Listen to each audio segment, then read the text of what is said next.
unnecessary for Jack or any of your children to earn pennies. Or you.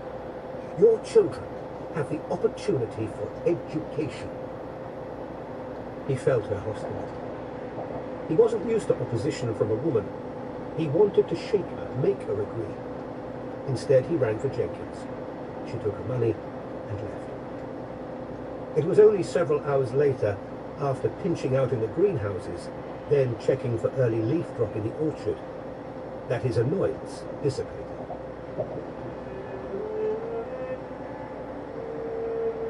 Them have sent down an undershirt, a shirt and drawers, all of linen. Woolen stockings, pair of boots, not clothes. He stands by the fire, slowly takes off his clothes. Took off their clothes when them were boys, to swim in the river, when the day were hot. Only ever a Sunday. Never done it since. Naked, he scratches his stomach, itchy groin, shivers, hugs himself, rubs his upper arms, sees long toenails like buzzard feet, pulls on underclothes, and they're cold. Stockings warm him. The shirt cheers him. Now I'm a gentleman, says to himself in the looking glass. Stands on a chair to see his lower half. He stuffs his old clothes into the waiter thing, rings the bell, pulls the cord, never sees them again. Gentleman's food, gentleman's clothes.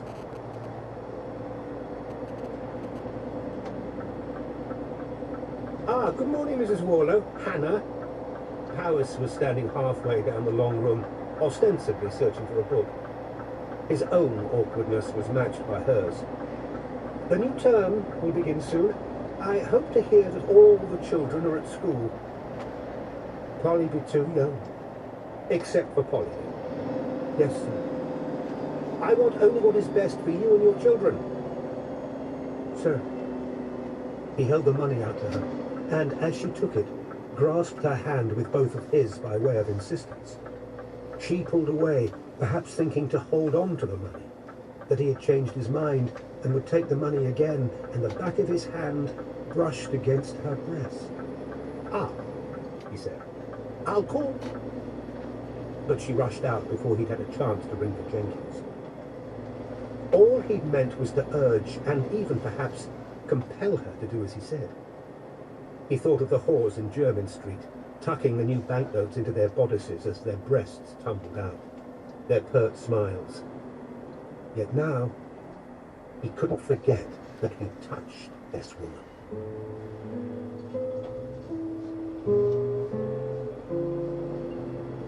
Catherine Croft found it hard to rise early. She resented getting up before everyone else, had lost one past employment through oversleeping.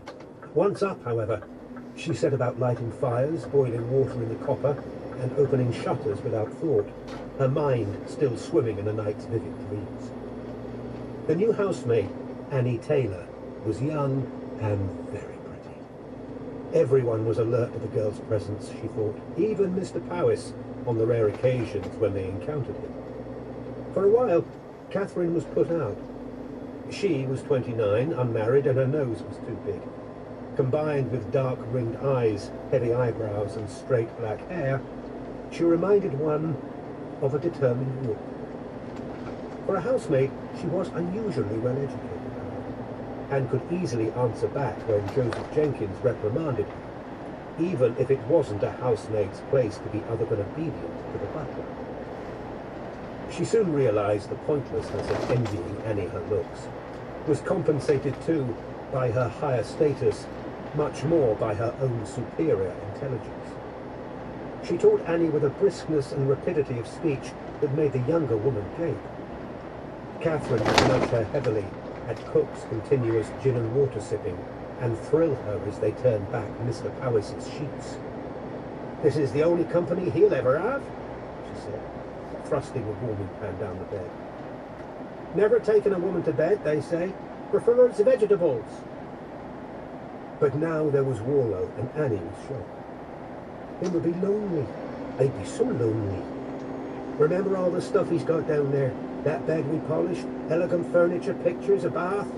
All those books. Books? Annie said before her. And his food is the same as Mr. Powis's. We don't get so well fed. He lives in luxury, Annie. Oh, I don't know. Catherine began to find her a trial and divided up many of the tasks so they didn't have to work together so much. Meanwhile, Annie would sigh at the other side of the room and mutter, "Poor man," over and over again. And then the cook, Mrs. Francis Renfrey, who observed more than anyone suspected, caught her tiptoeing down the stairs towards the lower cellars, pulled her back, and sent the weeping girl to Jenkins.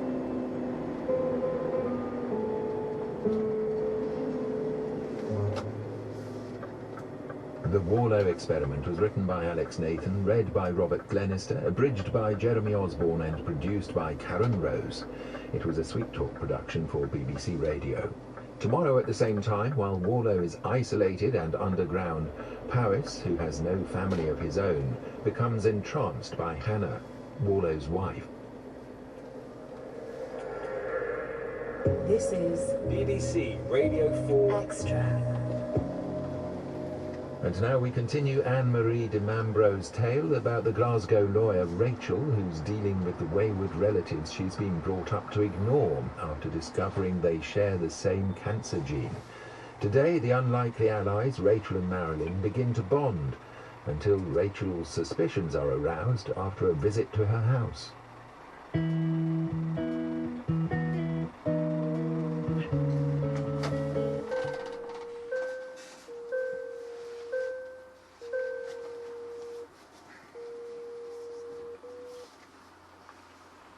Hi George. Morning. How are you today? Right. I'm alright, thank you. How are you? Yes, I have some mixed salvage. Okay.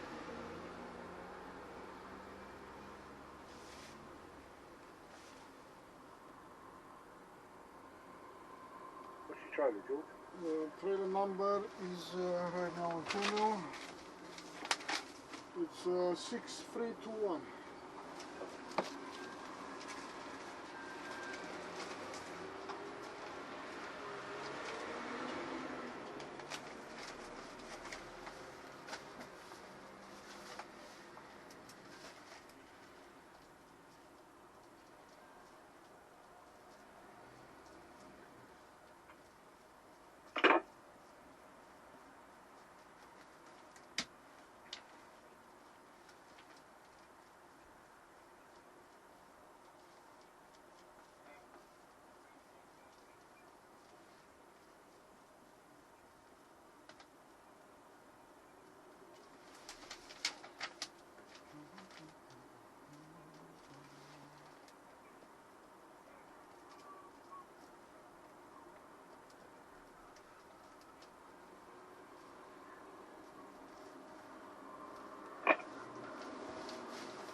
George, can you go on 502?